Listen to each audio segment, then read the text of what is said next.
Welcome to YouTube channel GK GS with Manish sir. आज 11 जून 2024 है और आज के जितने भी महत्वपूर्ण करंट अफेयर होंगे वो हम इस वीडियो में डिस्कस करेंगे।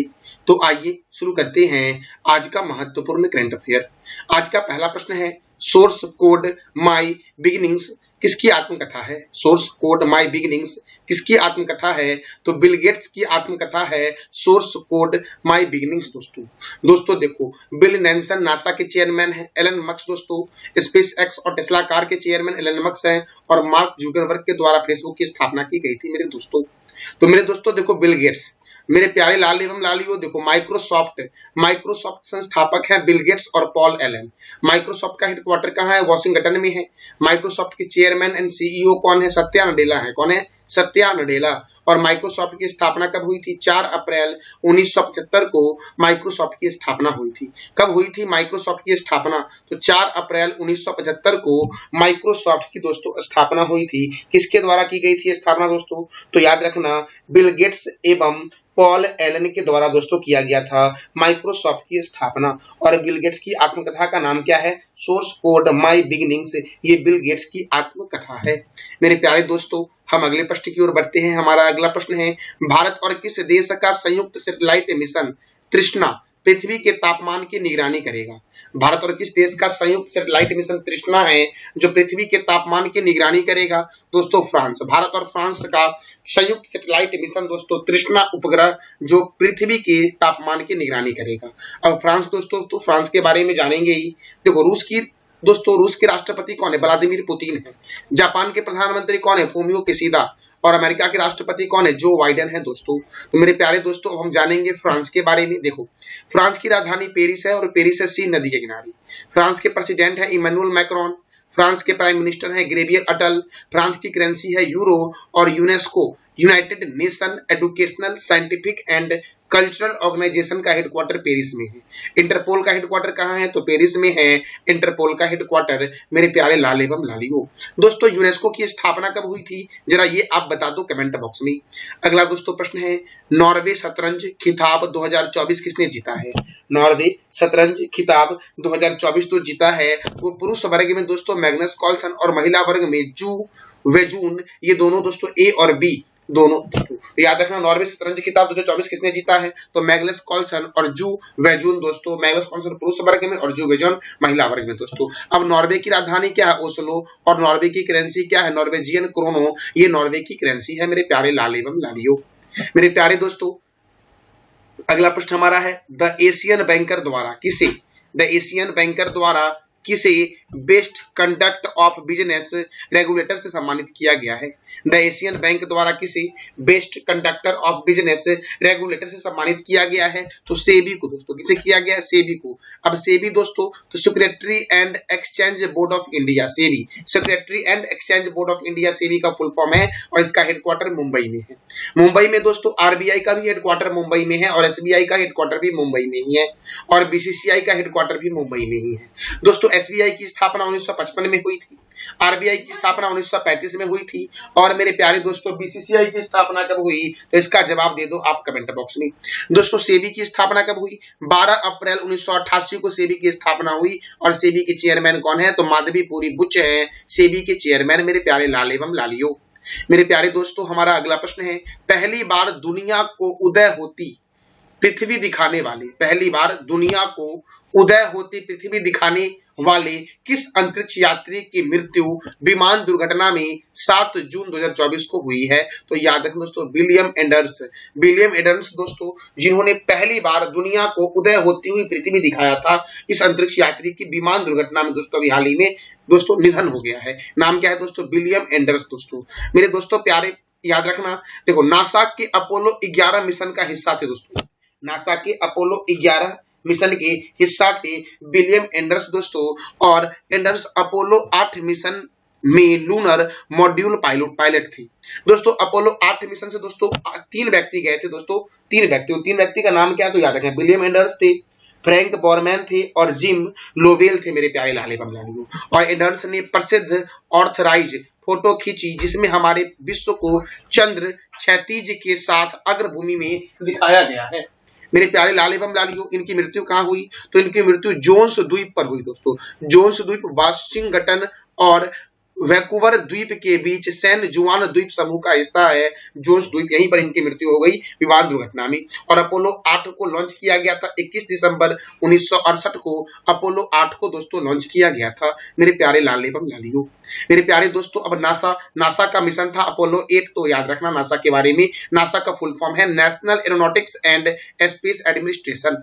नासा का हेडक्वार्टर है वॉशिंगटन में मेरे दोस्तों नासा का हेडक्वार्टर वॉशिंगटन में है, और मैंने भी तुरंत बताया था माइक्रोसॉफ्ट का हेडक्वार्टर भी वॉशिंगटन में है, वर्ल्ड बैंक का हेडक्वार्टर भी वॉशिंगटन में है, वर्ल्ड बैंक का हेडक्वार्टर दोस्तों। और IMF अंतरराष्ट्रीय मुद्रा कोष का हेडक्वार्टर भी कहां है? तो वॉशिंगटन में ही है।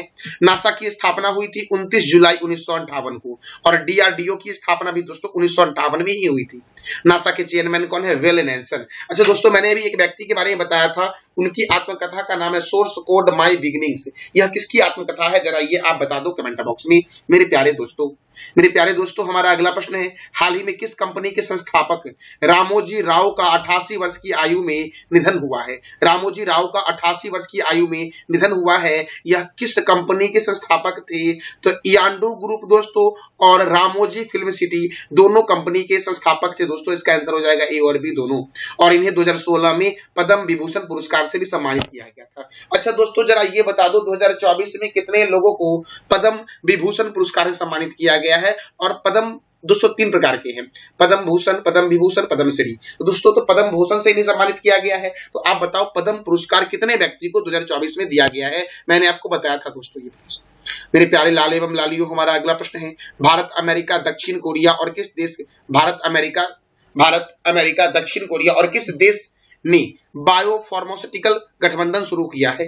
दोस्तों भारत, अमेरिका, दक्षिण कोरिया और किस देश के साथ बायोफार्मास्यूटिकल गठबंधन को शुरू किया है? तो याद रखना मेरे प्यारे लाल एवं लालियों, जापान के साथ। भारत, अमेरिका, जापान, दक्षिण कोरिया ने बायोफार्मास्यूटिकल गठबंधन शुरू किया है। और इसका उद्देश्य क्या है दोस्तों? तो इसका उद्देश्य है जैव औषधि क्षेत्र में एक मजबूत आपूर्ति श्रृंखला का निर्माण करना, इसका उद्देश्य है दोस्तों देखो, अमेरिका के बारे में मैंने आपको कई बार बताया है। आप आज बता दो दक्षिण कोरिया के बारे में, और मैं आपको बताता हूं जापान के बारे में दोस्तों।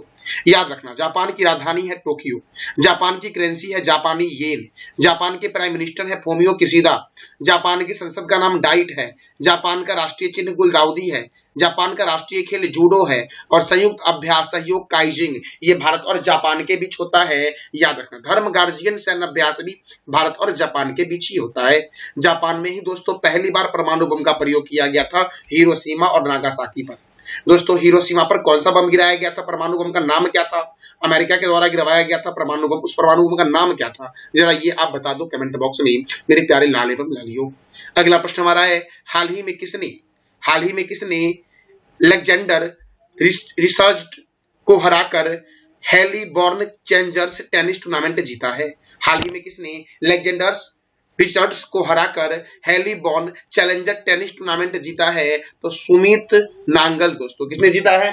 सुमित नांगल ने जीता है। किसने जीता है? सुमित नांगल ने दोस्तों। मेरे दोस्तों हमारा अगला प्रश्न देखो दोस्तों, महत्वपूर्ण ट्रॉफी और कप है, जरा उसको जान लेते हैं। नारंग कप, चड्डा कप, अमृत दीवान कप का संबंध बैडमिंटन से है। नारंग दोस्तों, नारंग, चड्डा, अमृत दीवान का संबंध किससे है? बैडमिंटन से। Walker cup, circuit cup, Ryder cup, Dunhill cup और प्रिंस ऑफ वेल्स कप का संबंध गोल्फ से है। Ezra cup, Prithvi Pal Singh cup, Radha Mohan cup और क्लासिकल कप का संबंध किससे है? तो पोलो से है। Bengaluru blue challenge cup, Nehru cup, federation cup का संबंध बास्केटबॉल से है। Ranji trophy, Irani trophy, Duleep trophy, CK Nayudu trophy, Rani Jhansi trophy, Deodhar trophy, GD Birla trophy, Rohinton बारिया ट्रॉफी का संबंध किस खेल से है? तो क्रिकेट से है दोस्तों। देखो दोस्तों, बेसबॉल में होते हैं 9 खिलाड़ी, खो खो में होते हैं 9 खिलाड़ी, पोलो में होते हैं 4, कबड्डी में होते हैं 7, नेटबॉल में 7 होते हैं, और बास्केटबॉल में कितने होते हैं? तो 5 होते हैं दोस्तों। जरा आप बता दो क्रिकेट में कितने खिलाड़ी होते हैं? इसका जवाब आप दे दो कमेंट बॉक्स में। और दोस्तों अमृत दीवान कप का संबंध किस खेल से है? ये मैंने तुरंत बताया आपको, तो आप बताओ कमेंट बॉक्स में। मेरे प्यारे दोस्तों, हमारा अगला प्रश्न दोस्तों है, भारतीय राष्ट्रीय पुरुष बास्केटबॉल के कोच कौन बने हैं? भारतीय राष्ट्रीय पुरुष बास्केटबॉल के मेरे लाल एवं लालियों कोच कौन बने हैं? तो याद रखना मेरे दोस्तों, देखो स्कॉट फ्लेमिंग कौन बने हैं? स्कॉट फ्लेमिंग बने हैं भारतीय राष्ट्रीय पुरुष बास्केटबॉल के कोच। और बास्केटबॉल में कितने खिलाड़ी होते हैं? तो 5 खिलाड़ी होते हैं बास्केटबॉल में। मेरे प्यारे दोस्तों, हमारा अगला प्रश्न है, अंतर्राष्ट्रीय अभिलेखागार दिवस कब मनाया गया है? अंतर्राष्ट्रीय अभिलेखागार दिवस जो मनाया गया है, ये मनाया गया है 9 जून को दोस्तों। कब मनाया गया अंतर्राष्ट्रीय अभिलेखागार दिवस? तो 9 जून को मनाया गया है। अब जून महीने में अब तक कौन कौन से महत्वपूर्ण दिवस मनाए गए हैं? तो विश्व दूध दिवस 1 जून, happy global day of parents 1 जून, अंतर्राष्ट्रीय यौन कर्मी दिवस 2 जून, विश्व साइकिल दिवस 3 जून और साइकिल का आविष्कार मैकमिलन ने किया था, विश्व पर्यावरण दिवस 5 जून, संयुक्त राष्ट्र रूसी भाषा दिवस 6 जून, विश्व खाद्य सुरक्षा दिवस 7 जून और विश्व प्रतिरान दिवस कब मनाया गया है? तो 9 जून को मनाया गया है मेरे दोस्तों। मेरे प्यारे दोस्तों, हमारा अगला प्रश्न है, मोटो जीपी इंडिया 2025 से 29 तक का आयोजन किस राज्य में होगा? मोटो जीपी इंडिया 2025 से 2029 तक, 2025 से 2029 तक का आयोजन किस राज्य में किया जाएगा? तो याद रखना उत्तर प्रदेश में किया जाएगा दोस्तों। मोटो जीपी इंडिया दोस्तों 2025 से 2029 तक का आयोजन जो होगा ये उत्तर प्रदेश में होगा। अब दोस्तों उत्तर प्रदेश में होगा तो उत्तर प्रदेश जो है ये जनसंख्या के दृष्टिकोण से भारत का सबसे बिगेस्ट राज्य दोस्तों है। तो दोस्तों उत्तर प्रदेश की राजधानी क्या है? लखनऊ, और लखनऊ है गोमती नदी के किनारे।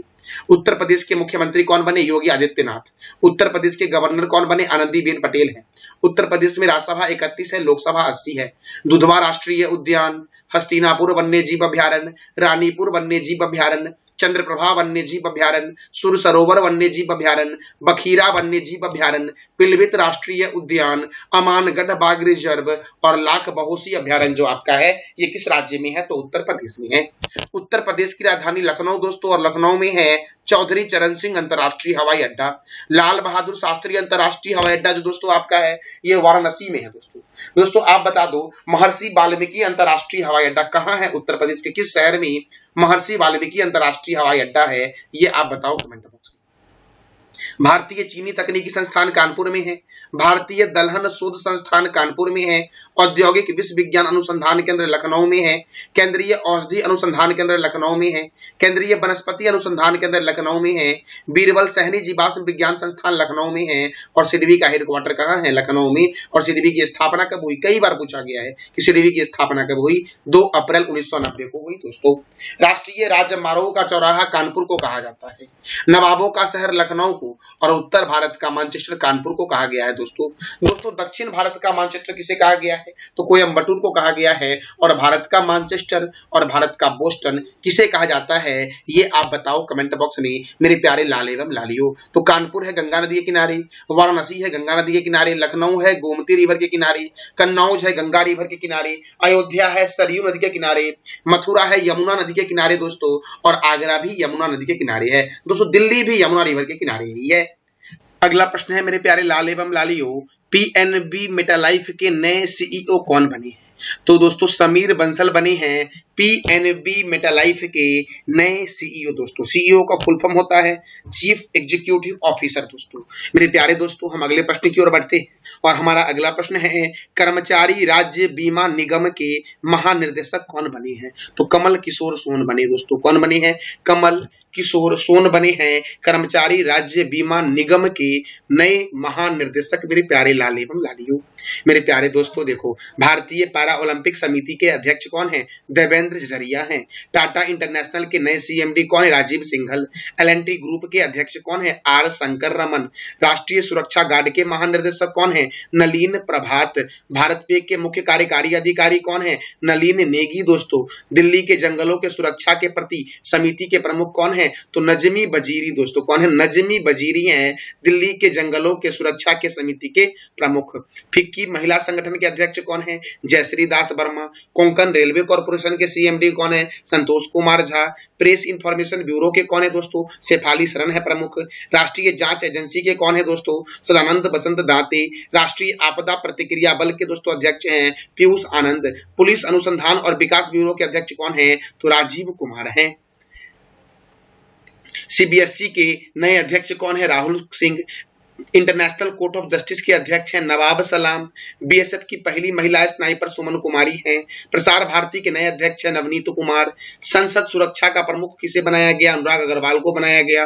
भारत के मुख्य सूचना आयुक्त कौन है? तो हीरालाल समारिया हैं भारत के मुख्य सूचना आयुक्त। दोस्तों, मेरे प्यारे दोस्तों, टेरी के नए अध्यक्ष कौन बने? अनिल कुमार लाहौटी बने। एशियन क्रिकेट काउंसिल के चेयरमैन कौन है? जय शाह।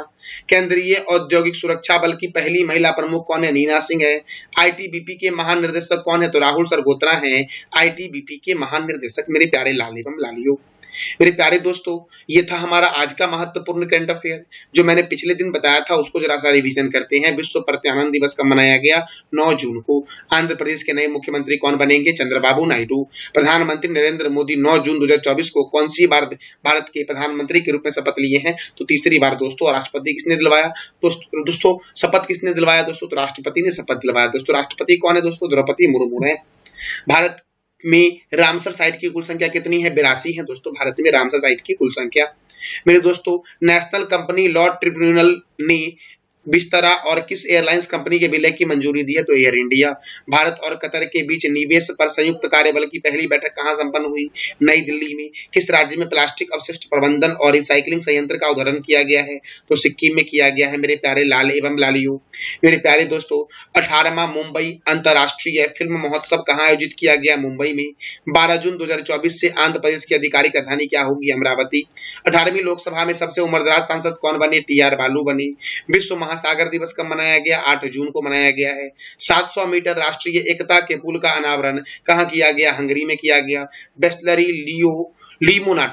बिस्लरी लिमोनाटा के नए ब्रांड एम्बेसडर कौन बने? आदित्य रॉय बने हैं। दोस्तों, मेरे प्यारे दोस्तों, तो ये था रिवीजन दोस्तों टॉपिक हमारा।